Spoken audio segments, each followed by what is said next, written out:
Hello, I'm Taylor Andrew, nurse practitioner at Aquarian Clinic. I have Wendy here. We just want to do a couple of introductions and ask each other some questions about what direct primary care is and maybe some questions that have come up. My name is Wendy. I'm a physician assistant and a respiratory therapist, and I own a direct primary care clinic like Taylor does here in Tallahassee. Awesome. So Taylor, there's a question that patients do ask a lot. I'm going to ask you and see how you answer it. What is a healthcare subscription? That is an excellent question and is something that we get asked pretty frequently. So just like any other subscription, Hulu, Netflix, Amazon Prime, it's not unsimilar to that. So you pay a monthly fee, and that monthly fee gets you access to us as primary care providers. And depending on the plan, you can actually have some add-ons where it can include labs, basic medications from the formulary. So it depends on the practice and what your subscription includes. Similar to other subscriptions, you can add things on. So it's just like any other subscription-based service. It's a monthly fee and you get us. I love it. Okay, so we all have our specialties, and I would love to know what you like to treat, what your favorites are.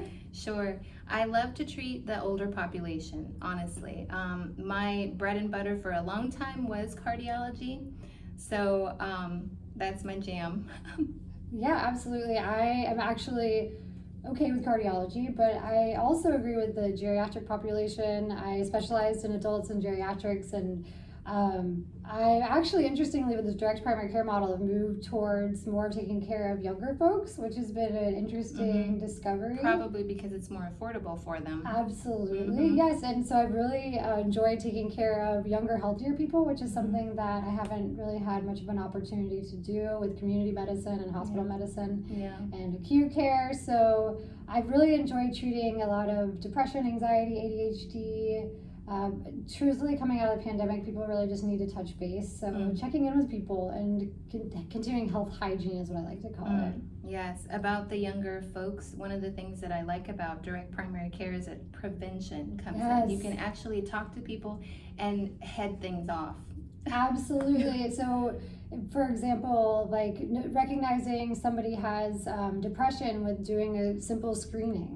We can sit down with the patient. We have enough time to be able to administer the screening, review the screening, and then go over that with the patient and maybe start antidepressants or have check-in sessions or refer them to a counselor so that way they don't end up in a crisis down the road. Yeah? Yes.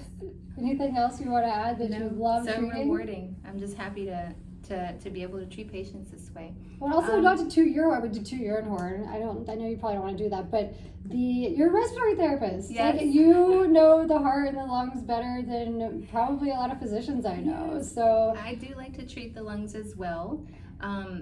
I care for folks with COVID in the hospitals right now, and that's a soft spot. That's tough. Yeah, I could get very emotional talking about it, but lifestyle medicine is important to me as well. All right, so Taylor, I want to ask you about another area that you really love to treat patients in. What is that?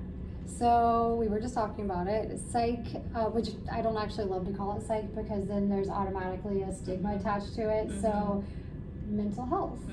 And like I said before, health hygiene. I really like taking care of people from the depression, anxiety, ADHD, and not only with medications. I am comfortable prescribing medications to patients, assessing the patient, making a plan, and that plan may include an antidepressant or a stimulant for ADHD. However, I really like to work with people in incorporating alternative methods for treatment. And I actually own 3 yoga studios in town. So one of my recommendations for patients are to practice yoga and mindfulness, meditation. I think those are all very important. So one of the things I love to do in treating mental health is that I can treat from both ends. You know, the really holistic approach. Yes, absolutely. Medicine should be holistic. Yes, but in the old system and the old way of doing things, we just don't have time to treat the whole patient. Yes, but we have time. We do now. It's that whole pill for every ill mentality. You know, it's like the quickest thing to do is to prescribe somebody something, but a patient is so much more than that. There's so many aspects, you know, exercise, mindfulness. Absolutely. Well, they Good. say, I think the average, and correct me if I'm wrong, Mhm. the average time spent with a patient is 8 minutes in a traditional Sounds setting. about right. Yeah, so you get to be with your provider for 8 minutes, maybe. Yeah. That sounds like a good day when I worked in community medicine. Mhm. Unfortunately, it was half that time probably because I would see maybe 40 patients a day Mhm. because we were trying to get reimbursed from insurance to Yeah. pay me and pay Yeah. for the facilities. But we have 30 minutes minimum with our patients. And do you also do hour-long intakes?